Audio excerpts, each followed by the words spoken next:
2 साल का प्यार, शादी करने की जिद, लेकिन परिवार वालों का विरोध और अचानक से एक मुलाकात और इसके बाद दो दो मर्डर एक साथ। ये एक ऐसी वारदात हुई ना रातों रात जिसने हर किसी को दहला कर रख दिया। प्रेम कहानी आपने बहुत सारी सुनी होंगी, लेकिन ये एक ऐसी प्रेम कहानी है जिसकी वजह से 2 परिवार उजड़ गए और 2 हत्याएं भी हो गई। अब ये कैसे हुआ, आज की कहानी में आपको बताएंगे। थोड़ा सा वक्त निकाल के इस कहानी को आप जरूर सुनिएगा। नमस्कार दोस्तों, मेरा नाम है जीआरडी और आप देख रहे हैं 8 PM विद जीआरडी। चलिए इस कहानी की शुरुआत करते हैं हम।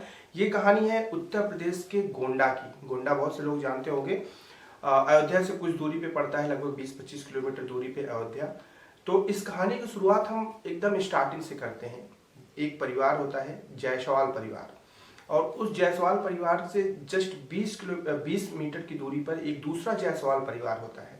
इन दोनों परिवारों में आपस में काफ़ी अच्छी जो है बनती है, काफ़ी अच्छे रिश्ते हैं, इनके पड़ोसी भी हैं, और प्लस अगर खानदान जोड़ा जाए तो खानदान में एक दूसरे के ये लोग आते भी हैं क्योंकि सेम कास्ट थी इनकी। अब सारी चीज़ें सही चल रही थी। अब दोनों जायसवाल के घर में एक चीज़ थी कि एक जायसवाल के यहाँ एक आरती नाम की लड़की थी और दूसरे जायसवाल के यहाँ एक जो है सतीश नाम का लड़का था। अब ये दोनों सतीश और आरती बचपन से ही बड़े हुए थे साथ में। बचपन से बड़े होने की वजह से जब ये छोटे थे तो साथ में खेलना, साथ में कूदना, साथ में अपनी बातें करना, साथ में मटरगश्ती करना, ये सारी चीज़ें चलती थी, किसी को कोई फर्क नहीं पड़ता था। लेकिन उम्र के साथ साथ जैसे ये दोनों बड़े होने लगे तो आपको भी पता होगा कि गांव जैसे एरिया में जब बच्चे भले ही बचपन से साथ में रहे हों, बड़े हुए हों, लेकिन जब वो एक अवस्था में पहुंच जाते हैं जिसे हम युवा अवस्था कहते हैं, वहां आने के बाद फिर वो पहले की तरह नहीं रह पाते, क्योंकि अगर वो पहले की तरह रहते हैं तो लोग शंका की निगाह से उनको देखने लगते हैं। और ऐसा यहाँ पे भी हुआ। आरती और सतीश जब बड़े हो गए तो इसके बाद इनमें थोड़ी सी दूरियां आ गई। ये दोनों अपने निजी जीवन में व्यस्त भी हो गए। दोनों का परिवार काफी एक दूसरे से मिलता जुलता था, सारी चीजें सही थी, और बहुत सारे लोग सतीश को और जो है आरती को आपस में एक दूसरे का भाई बहन भी मानते थे। वक्त ऐसे बीतता गया और आरती की उम्र जब पहुंची 16 साल और सतीश की उम्र पहुंची 17 साल। सिर्फ 1 साल का फर्क था दोनों में। जब 16 और 17, ये एक ऐसी अवस्था होती है जिस अवस्था में कोई भी हो, जो लड़के होते हैं, लड़कियां होती हैं, अपनी युवा अवस्था के चरम पे होते हैं, और इस दौरान उन्हें प्रेम, मोहब्बत, बहुत सारी चीजें ऐसी होती हैं इनके जीवन में जो इनको जीवन को ऊपर नीचे उथल पुथल मचा कर रख देती है।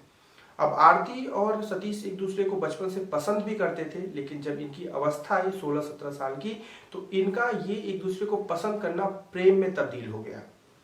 ये दोनों का घर सिर्फ 20 मीटर की दूरी पे था, इसलिए इनको एक दूसरे को देखने में, एक दूसरे को देखकर मुस्कुराने में, एक दूसरे से बातें करने में ज्यादा हिचकिचाहट या ज्यादा परेशानियों का सामना नहीं करना पड़ता था।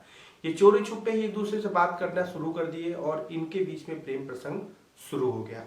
अब ये बात पड़ोसियों की कह लीजिए, खानदान की कह लीजिए, एक ही गांव के रहने वालों की कह लीजिए, जो कहना है कह लीजिए, लेकिन इनका प्रेम प्रसंग अब काफी आगे बढ़ चुका था।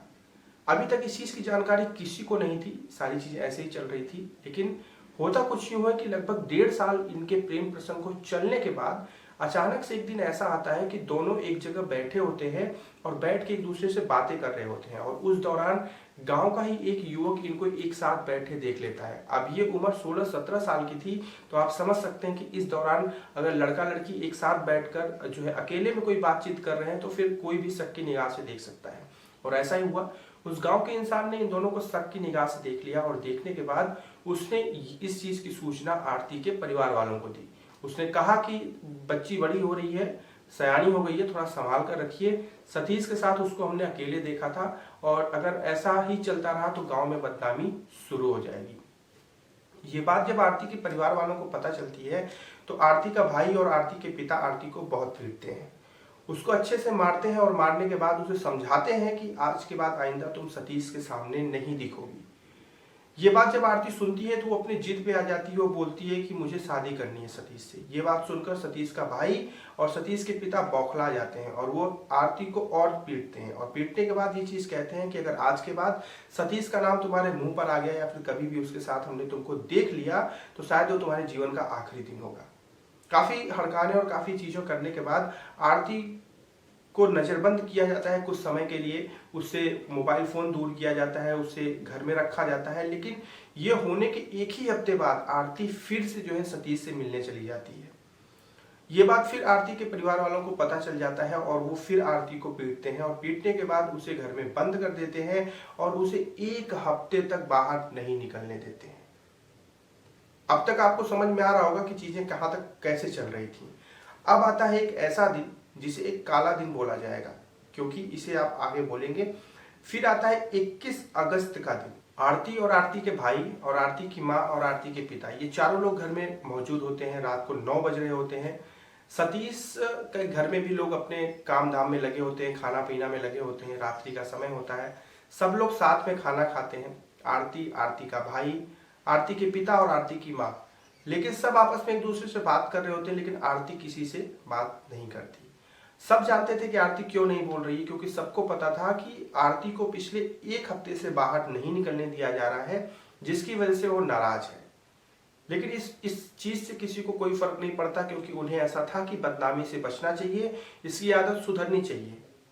अब उम्र की अगर मैं बात करूं तो 18 साल की उम्र हो चुकी थी आरती की और 19 साल की उम्र थी सतीश की, क्योंकि पिछले 2 साल से इनका प्रेम प्रसंग चल रहा था और 4-5 महीने पहले पहली बार इनको गांव के एक युवक ने देखा था। अब देखिए, जो सतीश के घर वाले थे उनको भी ये बात पता थी कि सतीश का और आरती का आपस में अफेयर चल रहा है, लेकिन वो लोग भी इस चीज को लेकर ज्यादा कुछ नहीं कर पा रहे थे। और इधर आरती के ऊपर पूरी पाबंदियां लगाई गई थी ताकि वो सतीश से ना मिल पाए। अब रात को खाना खाने के बाद सब लोग सोने चले जाते हैं, सब लोग अपने अपने रूम में सो जाते हैं। लेकिन रात को करीबन 11:30-12 के बीच में ही जो आरती का भाई होता है उसकी नींद खुलती है। उसको ऐसा उलझन होता है, उसकी नींद खुलती है, वो उठता है तो उसके दिमाग में आता है कि आरती जो है घर में है कि नहीं, एक बार देख लेते हैं। तो उठ कर जाता है और आरती के कमरे में देखता है तो आरती अपने कमरे में नहीं रहती है।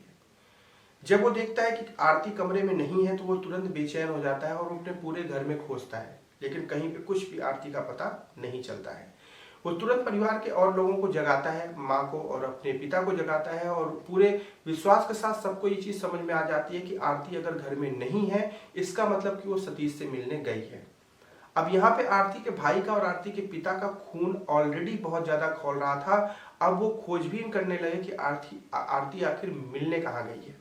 अब आपको बता दूं कि आरती जब सतीश से मिलने जाती थी तो गांव के किसी एक एरिया में या किसी एक स्पेसिफिक एरिया में मिलने जाती थी, लेकिन जब आरती के ऊपर पाबंदी लगाई गई, घर से निकलना बंद किया गया, तो आरती ने सतीश को अपने घर पे बुला लिया था।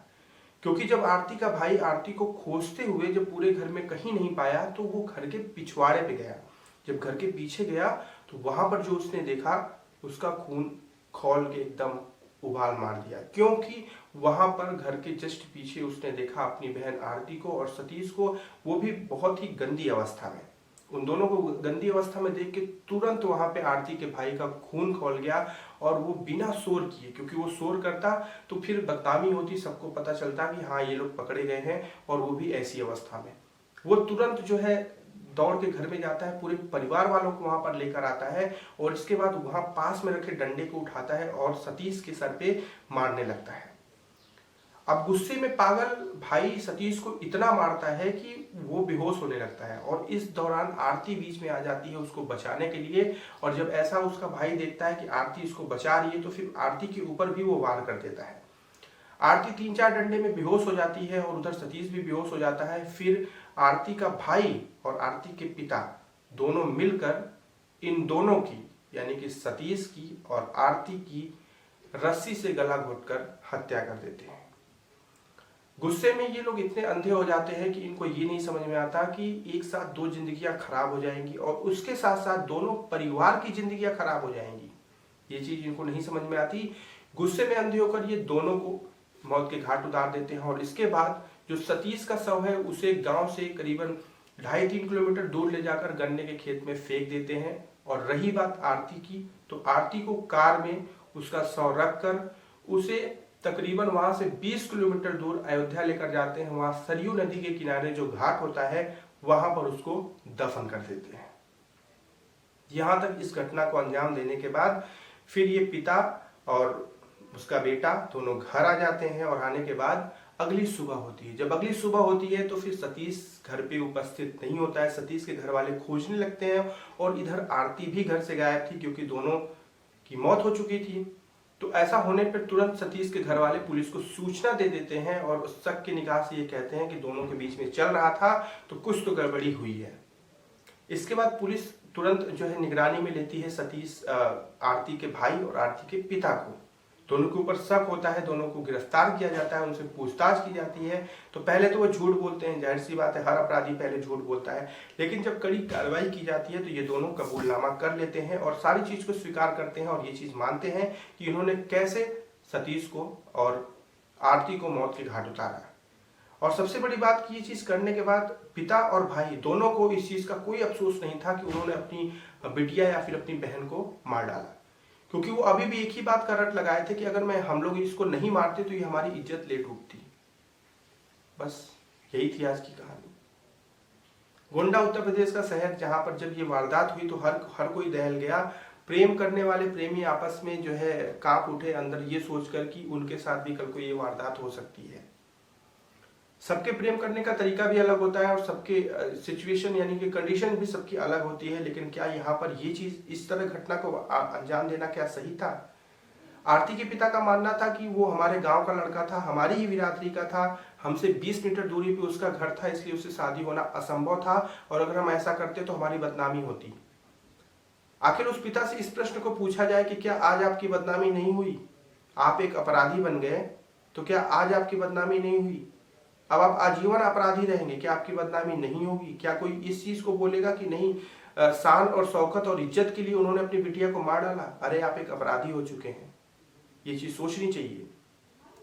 और आजकल के जो बच्चे हैं जब अपनी युवा अवस्था में पहुंचते हैं तो जब उनको प्रेम होता है तो वो ये सिचुएशन नहीं देख पाते कि क्या किस कंडीशन में प्रेम होनी। हाँ, ये बात तो सही है कि प्रेम अनकंडीशनल होता है, प्रेम अनकंडीशनल होता है, ये बात सच है। लेकिन ये चीज भी देखनी चाहिए कि हमारे घर पे क्या कंडीशन हो रही है। किसी चीज की जिद पे अड़े रहना, किसी चीज को बार बार अंजाम देना, ये हमें ऐसे मुकाम पे पहुंचा देता है कि फिर हम किसी लायक नहीं बचते। आज आरती और सतीश इस दुनिया में नहीं है। आगे आने वाले समय में लोग इनकी प्रेम की दुहाएं भी देंगे, लोग ये भी बोलेंगे कि देखो प्रेम में दोनों को मौत मिल गई, दोनों सच्चे प्रेमी थे। लेकिन ये प्रेम कहाँ तक, कैसे था, क्या इसमें कुछ चीजें नहीं की जा सकती थी? क्या ऐसा नहीं किया जा सकता था कि दोनों की जिंदगी बची रहती, वो अपना नया जीवन शुरू कर पाते? इज्जत बचाने के चक्कर में लोग अपनी इज्जत किस तरीके से डुबा देते हैं, ये लोगों को समझ में नहीं आती। और आज की कहानी यही चीज हमें सिखाती है। सतर्क रहें, सावधान रहें और सुरक्षित रहें। आप जहां पे भी रहें अपनी आंखें हमेशा खोल कर रखें, क्योंकि जमाना बहुत खराब है। कल रात्रि 8 बजे मिलेंगे हम आपसे एक नई कहानी के साथ। तब तक अपना ध्यान रखिएगा। जय हिंद।